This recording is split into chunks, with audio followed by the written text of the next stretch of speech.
¿Qué es el álgebra? Responder esta pregunta no es algo sencillo. Sin embargo, hemos de intentar dar una explicación al menos intuitiva. Para esto, podemos trasladarnos a la pregunta: ¿qué son las matemáticas? Existen dos enfoques importantes que nos permiten responder a esta pregunta de manera casi intuitiva. Por un lado, las matemáticas son una ciencia formal que estudia patrones, como bien sabemos, de todo tipo.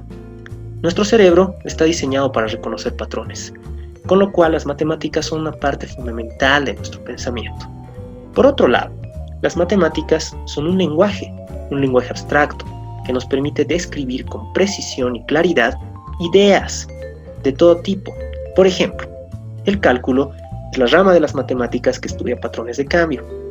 La geometría es la rama de las matemáticas que estudia patrones de forma. En tal caso, ¿qué es el álgebra y qué estudia?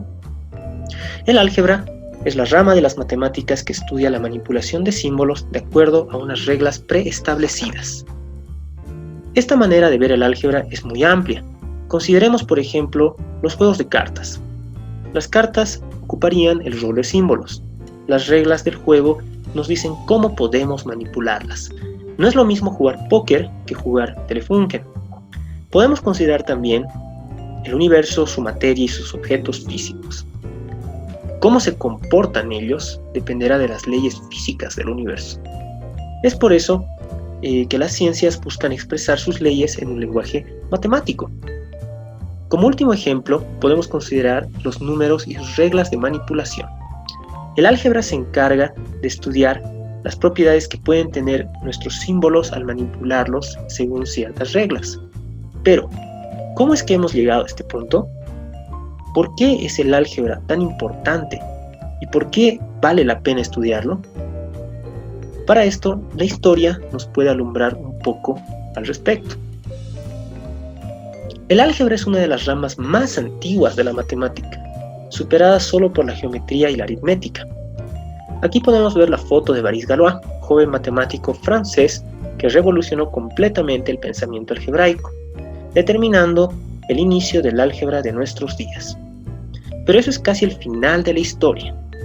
Nuestra historia comienza en Egipto, 1800 a.C., con esta civilización que a causa de los desbordes del Nilo se veía en la urgencia de utilizar la geometría para poder distribuir adecuadamente sus tierras, con lo cual se vería a su vez necesitada de fórmulas para calcular áreas, métodos para realizar cálculos aritméticos, desarrollando así los inicios del álgebra.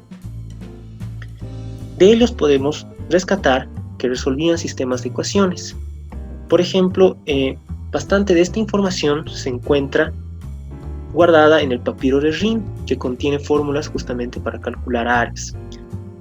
Paralelamente a ellos, la cultura sumeria también desarrolló soluciones empíricas de carácter geométrico, como son las ternas pitagóricas. Además tenían la capacidad de resolver algunos sistemas de ecuaciones. En esta imagen vemos una tablilla sumeria con sus famosos caracteres cuneiformes. Cabe destacar que los sumerios utilizaban un sistema numérico sexagesimal en base 60, a diferencia del que usamos hoy en día, que es decimal. Tuvieron que pasar aproximadamente 1000 años para que los griegos absorbiesen estos conocimientos y los sistematizaran, desarrollando así el primer paso hacia las matemáticas formales como las conocemos hoy en día. Destacan entre ellos Pitágoras con su célebre teorema de triángulos rectángulos, expresado, vale la pena destacar, en notación algebraica, Diofanto con sus ecuaciones en números enteros y por supuesto Euclides dando paso a la geometría con un enfoque lógico, axiomático y sistematizado. Casi más de 1000 años después, los árabes revolucionarían las matemáticas introduciendo sus sistemas numéricos, desarrollados también en la India, por cierto, y sus métodos para resolver problemas geométricos puramente con manipulaciones simbólicas. Destaca Al-Khwarizmi, quienes muchos conocemos por nuestros cursos de bachillerato, quien presentaría una serie de libros sobre los números arábigos y sus métodos de resolución de ecuaciones. La palabra algoritmo deriva de la latinización de su nombre, algoritmi. Aún más, la palabra álgebra deriva del título de uno de sus trabajos, Algebra, que significa reintegración, recomposición. Consecuentemente, Al-Karaji continuaría con esta tradición de la manipulación de símbolos, extendiendo los métodos, mejorándolos. Además, fue el primero en hacer una demostración por inducción matemática, demostrando teoremas de carácter combinatorio. Ya aproximándonos al final de nuestra historia, por el siglo XVI surge un matemático italiano, Niccolò Fontana Tartaglia, quien sería el primero en inventar un método general para resolver todas las ecuaciones de tercer grado. De hecho, ya se tenían fórmulas para resolver ecuaciones de tercer grado, pero no todas. Y aquí es donde entra una pequeña anécdota, ¿no? Pues en esa época eran comunes los duelos de matemáticas. Entre matemáticos se tenían duelos y se retaban entre ellos planteándose ecuaciones, ¿no? Entonces cuentan que uno de sus colegas lo retó a un duelo porque tenía una fórmula para resolver estas ecuaciones, ¿no? Pero no la fórmula general. Y él era una fórmula bastante buena y él pensaba que podía ganarle a Tartaglia, ¿no? Entonces empezaron el duelo y resulta que Tartaglia desarrolló la fórmula general, ¿no? Una fórmula general, y pudo responder a todas las preguntas, todas las ecuaciones, ¿no? que planteó su contrincante.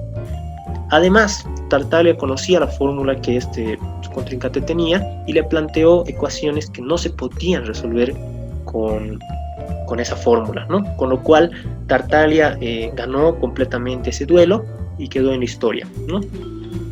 Fue además en esta época donde se consolidó un poco la noción de los números imaginarios, los números complejos, puesto que Tartaglia ya los utilizaba en su fórmula como un artificio matemático para poder resolver las ecuaciones de tercer grado.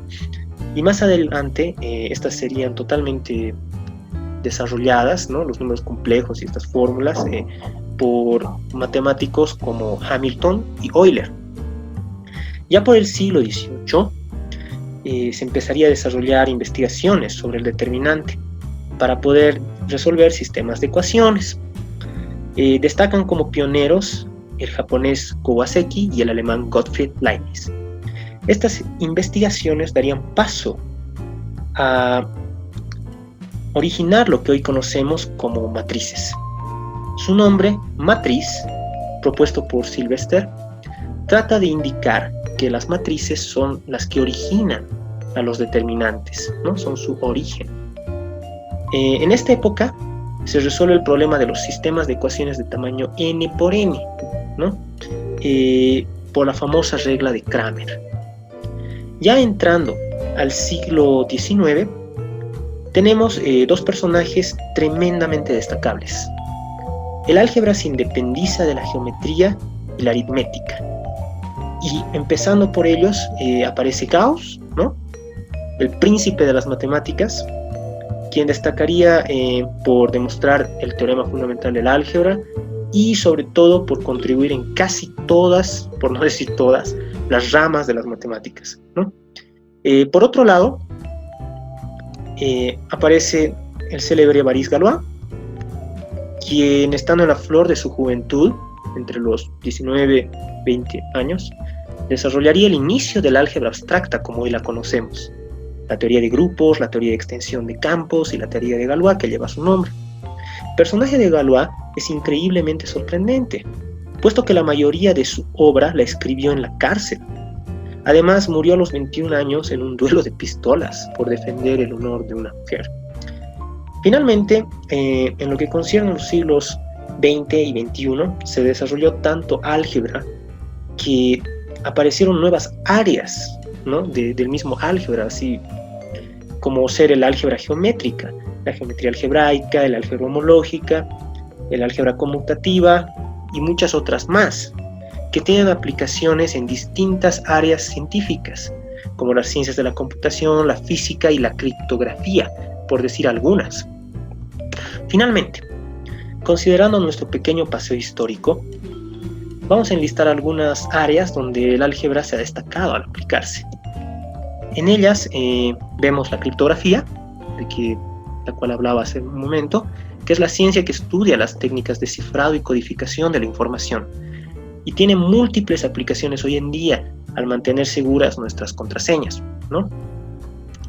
Por otro lado, en las ciencias de la computación, el álgebra tuvo un montón de aplicaciones, dado que, por ejemplo, se aplicaron las álgebras de Boole, el análisis de algoritmos y otros más, ¿no?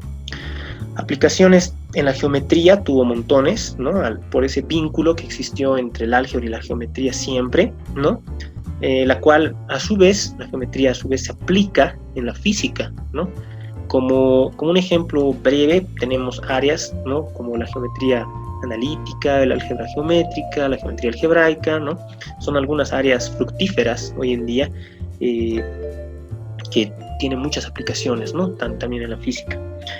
Más recientemente, el álgebra homológica junto con la topología se utilizan para poder explicar comportamientos globales de toneladas de información. Con esto me refiero a mucha información, ¿no? Por ejemplo, modelos de cerebros, modelos matemáticos de cerebros, donde consideramos neuronas y sus conexiones entre ellas, ¿no? Entonces, para describir cómo funcionan comportamientos globales, se utiliza herramientas de álgebra homológica y topología. Y pues bien, para terminar, yo te pregunto a ti, ¿qué es el álgebra?